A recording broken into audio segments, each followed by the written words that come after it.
Tom Cruise and Goose. Ready? Oh! Hello! Whoa! Hello! Yeah! Baby! This is Jan's pineapple daiquiri.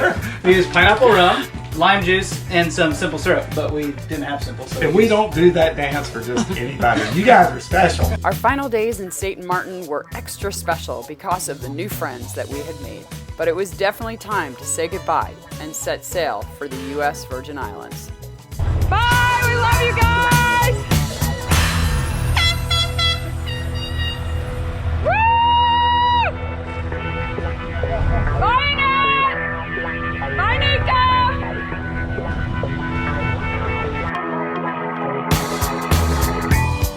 Wow, goodbye, St. Martin. 3.5 months of being in this amazing place. All right, big moment. Huge moment. This is our third passage. Third overnight passage. But what's unique about this one? We are on our own. Whoa! And we virtually have a new boat with all the things that we've done with it. Yep. And we've learned a lot along the way. We've not only learned how to break stuff, well, that wasn't too hard, but we've learned how to sail. We've gotten more confident. Yeah, we're just hoping for a really uneventful passage tonight, and our estimated time of arrival is about noon tomorrow. So right now the apparent wind is 16 knots, but it's really 11 knots true. So it's not a whole lot of wind, but we are sailing conservatively, just using the jib. And the beautiful thing about this is we're sailing right into the sunset. So tonight we're gonna do shifts. It's just the two of us, so it's gonna be pretty simple. Yeah. And I'm really excited. I can probably stay up all night long, especially with some Java. Yeah, we'll definitely do flexible shifts. We will just kind of go until we're tired and then wake the other person up. We'll probably both be sleeping down there in the rear cockpit so that we are nearby. We've set jack lines. Look at the jack lines. They are the fluorescent yellow lines all the way up to the front of the boat and then across the top of the boat. We shouldn't have to get out at all tonight, but if we do, we're going to be clipped into those along with our personal flotation device, which goes off automatically if we hit the water. And these are just layers of safety that we're putting in place just in case something happens. You know, and the great thing is we're not in any hurry. You can stay safer if you're not on a schedule. Heading is 295 degrees and we're just putting along here at almost 5 knots. Each one of us has a personal flotation device like this. It's really streamlined, which is great because then if we have to go forward on the boat at any point in time, it's not cumbersome and we can still get some work done. We each have what is a carabiner with a jack line, and the purpose of this is to clip in to our jack lines to ensure that if we're moving to the front of the boat like this, we'll clip into the jack line like this, which means that my life preserver is now locked by this carabiner and I am connected to the jack line, which means that I have freedom to walk forward on the boat. I can still hold on to the rails, but I am connected all the way to the front of the boat. If I need to go on top of the boat, I'll clip in here and then come back and use the handles. Be careful, sweetie. So this is the way I would go up to be able to do something in the front of the boat or on the main. So these are really important for especially night passages because we want to ensure that the other person hasn't fallen overboard and we're unaware of it. So when we're on night duty, we will make sure that we've got these on and we're clipped in just so that we're extra safe. Although I think the seas are going to be very cooperative tonight. That's what this is for. Isn't this beautiful, sweetie? Isn't this what we've always dreamed of? It is beautiful.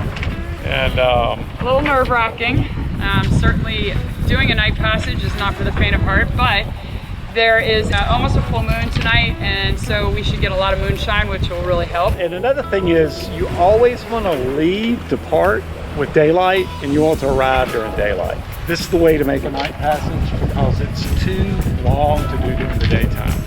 Yeah, so almost sailing completely in a run. We're not going to put the mainsail up tonight at all. We will take longer to get there, but we'll take a safer way, which is what we want. Kind of a bittersweet moment leaving St. Maarten. Did you hear all those horns? Oh, our friends, all of our friends stopped by in their dinghies Oh, today. so cute. And then as we were leaving, they were all blowing horns, and Deb and Fraser came alongside in their dinghy to just say goodbye and get some video for us. So they're really sweet. We miss them so much already. It's hard to believe that 3.5 months ago, we sailed in here with very little experience with Tracy and with sailing Sita, Lauren. We dropped our anchor in Simpson Bay, and since then, boy, the boat has been completely converted, and so have we in a lot of ways. It's been a lot of learning and growth here in St. Maarten.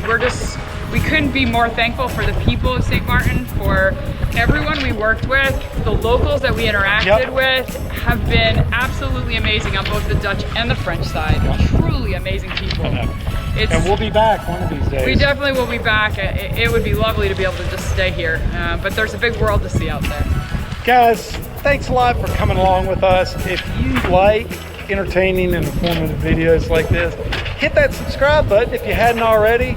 Hit the like button. That would mean a lot to us. We want to hear from you. Comment. We'll always get back with you. And best of all is when you share and tell other people about us. Thank you again for watching. So preparing for a passage like this takes a lot of effort and time. We took about a day to prepare for this. Well, actually 3 or 4 days between provisioning and just running errands in town. That takes a lot of time, but the actual boat preparation takes about a day to get ready. So some of the things that we did to prepare for the passage. First of all, our dinghy, we have tied her up really, really well, so just in case we get some big waves, she's not moving. Some other things that we do to prepare. We've got our cheapo life ring here that we will throw out if someone goes overboard. We have a bigger one, but it doesn't have a line connected to it, so we've got to get that when we get to a place where we can buy it. We have filled up water. This is a big water jug. Thank you, Yuka and Francesco, for our beautiful water jug. Inside, we have our front door closed and locked on all of the handles, because if water hits that, it could actually open it. It's done that before. All of our hatches all over the boat are closed and locked. This is our ditch bag. This bag holds our emergency supplies, anything that we need to survive. Our EPIRB, which was on the wall there, is now here in the ditch bag. We have foul weather gear and some warmer jackets, just in case overnight it gets to a temperature we're uncomfortable with.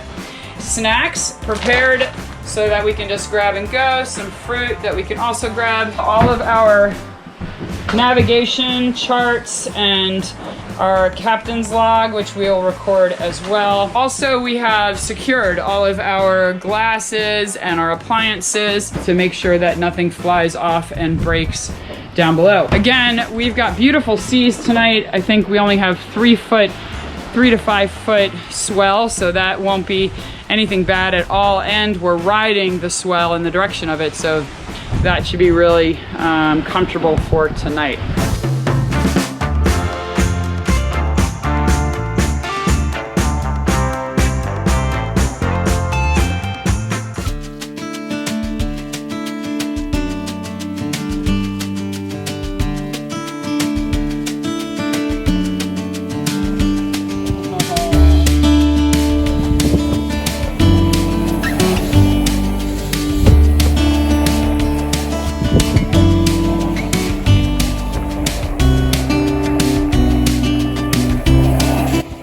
So we're about an hour out of our anchorage, which is St. John's over there.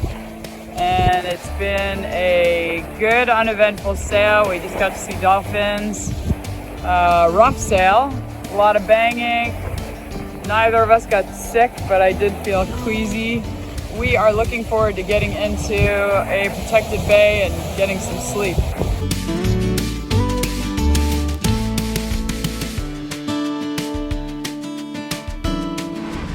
We are on the move again, and it was sooner than we thought we would be on the move for a number of reasons, which we'll explain to you. And we're getting ready to meet who? My friend Linda and her husband Paul. I grew up with Linda, so very excited Hey, to Linda get and to Paul, see them. can't wait to see you. Let's talk about the crossing first, and then we'll go back to what happened yesterday. So what did you think about the night crossing? I thought it was super exciting. It was a little rough, rougher than we thought. We had the wind behind us. We're on a reach. People have talked about how easy this crossing is, but we had 2 meter seas at about 5 seconds interval. So to translate that, what happens is the seas are pretty big, the wind's behind you, and the waves which are behind you, the following seas, are close together. So what happens is your boat does not have a chance to correct from the last wave before it hits another one. So you're pounding, and it was just like nighttime. Everything was working well, and we weren't straining the sails. We weren't going over any limits. I think we did a great job, but getting used to the sounds of the boat and the waves, especially when you're downstairs trying to sleep in your bed, the hydraulic sounds and then the slamming of the waves that are at 5 second intervals was a little bit unnerving. I think the quote of the evening was, "Sweetie, do you think we're going to be all right?" And my answer was, "Babe, the boat we're doing everything right. The boat is doing exactly what it's supposed to do, and it's meant to take a beating." Thankfully, it's not a hurricane damaged boat, so there are not hidden issues that we're unaware of. I was very confident in our equipment, and I thought that it was exciting. Yeah. How about you, sweetie? I would skip it. For me, the night crossing was a little bit much. I was not feeling well. I took the first shift from 7 o'clock till 10, and I was thinking I could stay up till midnight and give Brown a really good 5 hours of sleep. No chance. I was really struggling to stay awake at 10 o'clock, and we had to switch, and then I just couldn't sleep because of all the banging. So I was less comfortable with it. I'm glad he was really comfortable with it, because it definitely concerned me. Eileen's also a little bit more prone to getting seasick, which doesn't help the situation, because you have this kind of uneasy feeling about you inside.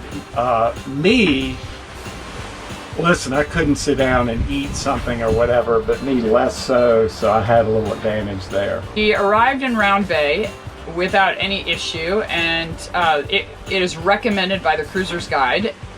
So we tried to anchor, and just the winds were really squirrely and giving us a hard time, so we thought, let's grab a mooring ball and get some rest. But it was a great place. It was beautiful. It was in the national park. We were looking forward to staying there a couple of nights, but then we read the book. These were only day mooring balls, which really stunk, because then we knew we had to pick up. So we slept for a couple hours, picked up, went back to those other 2 bays, Hansen and the one next to it, and tried again. And both times we tried to anchor, it was a disaster. We had no idea the bottom was all coral. The first time we anchored, the anchor didn't even hit the sand. It was in a bed of coral, and we just knew we had to pick it up. So Brown went under with scuba gear, and it was a nightmare. The anchor was upside down. I don't know how that happened. Now we're getting to like 3:30, 4 o'clock. We pick up, we go into Hansen Bay. The book says it's a grassy bottom. So we thought, oh, no problem. We've got this. Drop anchor, do everything right. And when Brown dove it, the same thing. I'm going to tell you what, this is some advice. If you own a sailboat and you don't have scuba gear, you need to get your license. You need to get scuba gear. I've dove probably 4 or 5 times already, not on anything like just to dive, but to clean the bottom of the boat, to get the chain unraveled. It's been extremely helpful, and it's definitely a safety device, and you'll end up paying for all that gear by cleaning the bottom of your boat yourself. So we are sorry that we didn't end up doing any video yesterday, but we were just shot. By the end of the day, and in that final anchorage where the anchor wasn't stuck, it was only about 20% stuck, but the chain, we had let out enough chain that we felt comfortable enough to leave it there for the night. We thought we would be fine, and we were. We went to bed about 7, Didn't get a whole lot of sleep till about 9:30 when we started, I think, trusting that we really weren't moving, and then slept through. So that's where we are now. It was an hour-long motor or hour-and-a-half long motor combination sail to Lameshur, Greater Lameshur Bay. Hopefully we're gonna grab a mooring ball. Here's our approach to Great Lameshur. That's the smaller Lameshur, Little Lameshur. And there are a whole bunch of mooring balls, thank goodness. That's gonna be awesome. Oh, to be on a mooring ball tonight. We're gonna sleep really well. Captain Brown at the helm. Good job, Captain Brown.